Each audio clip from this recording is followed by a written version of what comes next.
Olá, meu nome é Vivian Regia Vale de Oliveira, sou mestranda em Educação pela Universidade Tuiuti do Paraná. A minha orientadora é a professora doutora Rita de Cássia Gonçalves e o título do meu estudo é Práticas Pedagógicas e Práticas Educativas, Aproximações e Distanciamentos com foco na inclusão.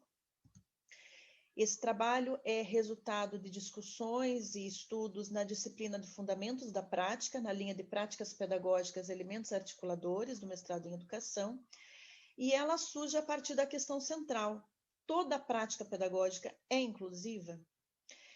O objetivo foi discorrer sobre as aproximações e distanciamentos entre práticas pedagógicas e práticas educativas, buscando identificar o caráter inclusivo nas referidas práticas.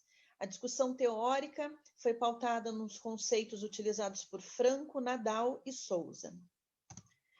A metodologia de estudo contou com leitura dos textos e debates em sala de aula, na tentativa de compreender o que conceituam as autoras acerca de práticas pedagógicas e práticas educativas.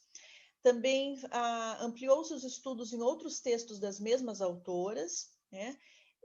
Posteriormente, foi feita uma análise buscando perceber os elementos de aproximação e uma leitura focalizando aspectos da inclusão. Como resultados, o estudo permitiu identificar algumas aproximações entre os conceitos, perceber que nem sempre a inclusão se faz presente em cada uma das práticas. Suscitou também algumas inquietações quanto ao conceito de intencionalidade, de quem parte a intencionalidade na prática pedagógica. O texto foi organizado em 2 sessões. Na primeira sessão, eu trato de prática pedagógica e prática educativa, as aproximações e distanciamentos. E na segunda sessão, prática pedagógica, focalizando a educação inclusiva.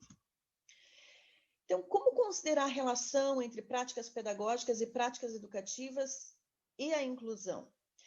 Em um momento em que se estabelece uma política nacional de educação especial, que é apresentada como uma política equitativa, inclusiva e com aprendizado ao longo da vida, essa pergunta ela vem suscitando diferentes respostas por parte de diversos envolvidos na função social da escola. Buscando alguns conceitos das autoras, ao tratar do conceito, das características e inquietações sobre prática pedagógica, a Souza diz que compreender a prática pedagógica no momento atual da sociedade brasileira requer a utilização da categoria de totalidade, que é entendida como a expressão das características marcantes da sociedade que influenciam a realidade educacional. Souza destaca também, em primeiro lugar, que é importante considerar a prática pedagógica como parte de um processo social, de uma prática social maior, né? Envolve a dimensão educativa não apenas na esfera escolar, mas na dinâmica das relações sociais que produzem as aprendizagens, que produzem o educativo. Nessa mesma linha, Souza também destaca que, em segundo lugar, a prática pedagógica expressa as atividades rotineiras que são desenvolvidas no cenário escolar. Essas atividades elas são planejadas com o intuito de possibilitar a transformação ou podem ser apenas atividades bancárias. É possível observar, ao analisar essas falas da autora, que há direções distintas na realidade escolar, né, sobre o que pode observar a partir da prática pedagógica e o que é gerado a partir dela, indo de mera reprodução à inquietação e intencionalidade. Foi feito, então, um quadro buscando o conceito de práticas pedagógicas de cada uma das autoras, tentando identificar o que se aproximava, que elementos mais se aproximavam na fala de cada uma das autoras. E é possível observar nas palavras das 3 autoras 3 elementos que sustentam a prática pedagógica: a intencionalidade, a reflexividade e a coletividade. 2 desses elementos, eles podem ser considerados as maiores aproximações entre elas, e foram colocadas em ordem de importância por essa autora, a saber, a reflexividade e a intencionalidade. Justifica-se essa ordem de importância ao fato de haver práticas eminentemente reprodutivas, bem como intenções meramente burocráticas, mas também práticas que geram inquietações. com movimentos com forte sustentação de intencionalidade, potencializados pela reflexividade. Então, não é só a intencionalidade, é a reflexividade que vai potencializar essas ações, esses movimentos. Nadal sustenta que é trabalho da administração escolar mediar os diferentes trabalhos e objetivos para que se constitua uma unidade social em torno da definição política e pedagógica que organiza-se no projeto político-pedagógico da escola, e que a intencionalidade é o fundamento do caráter pedagógico. Mas aí a fala dessa autora nos traz algumas inquietações quando a gente olha para a escola, né? Sabendo que a mediação dos diferentes trabalhos, dos objetivos, a organização do projeto político-pedagógico, ela nem sempre é realizada de forma coletiva, a intencionalidade como fundamento de caráter pedagógico pode ser comprometida se não houver essa mediação da administração, essa coletividade. Também nos faz pensar se é possível dizer que há práticas pedagógicas dissociadas do coletivo, né? Mas que possuem caráter de práticas sociais organizadas, onde a reflexividade, a intencionalidade, a teoria e a prática caminham lado a lado. Ou, se não havendo o trabalho da administração escolar, então eu posso dizer que não existe prática pedagógica na escola, apenas a prática educativa?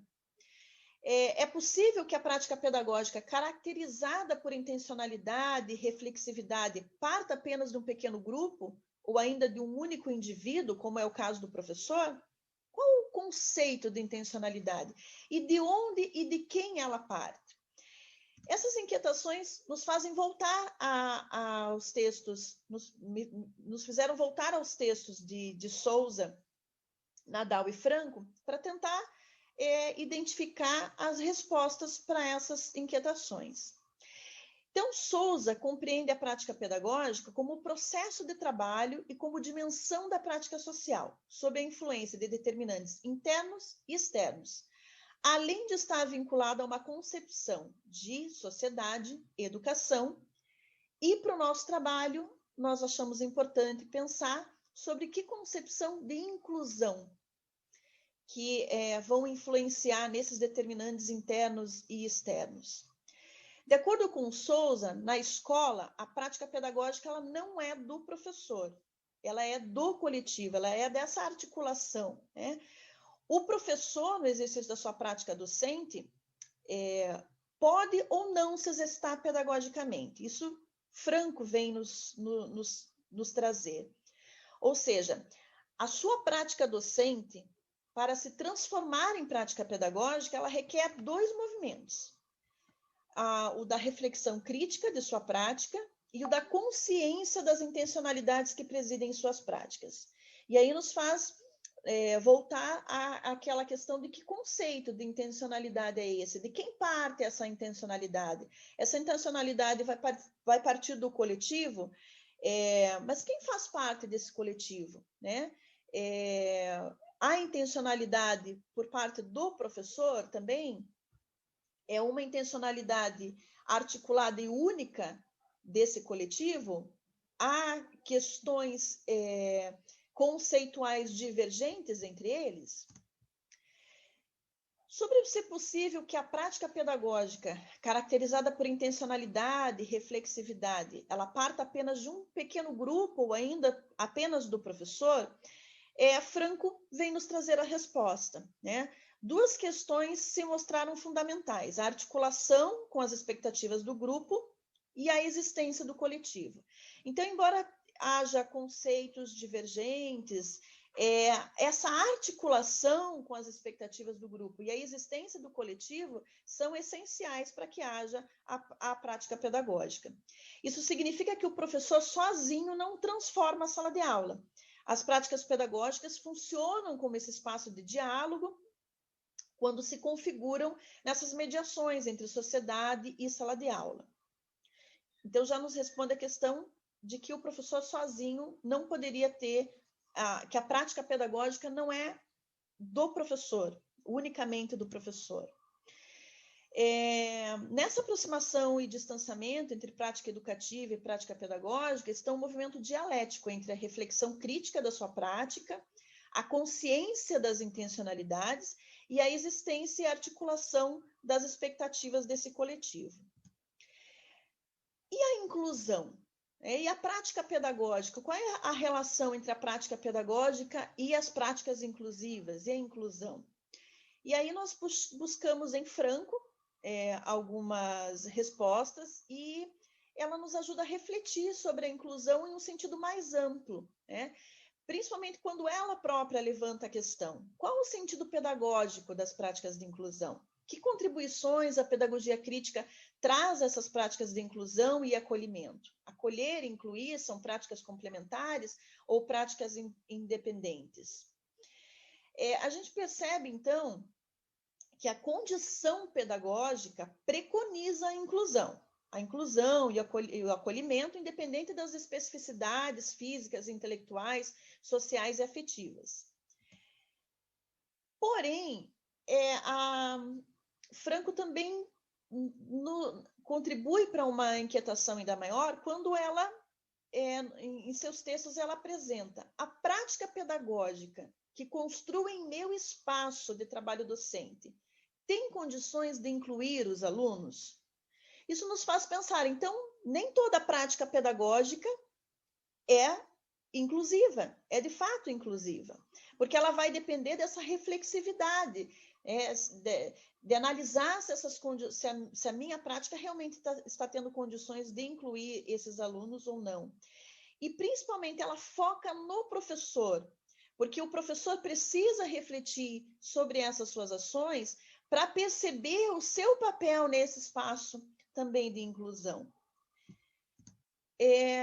Ela aponta uma questão que é recorrente, que surge entre alunos e participantes de palestras, que traz a seguinte dúvida: toda prática docente é prática pedagógica? E ela responde que não, que nem sempre. E aí a gente também pensa, né? Toda prática pedagógica é de fato inclusiva? E a gente pode perceber que nem sempre. Então, buscou-se identificar nos conceitos apresentados pela autora se toda prática pedagógica é de fato inclusiva. É possível identificar elementos, aspectos que considerem a inclusão nos textos lidos?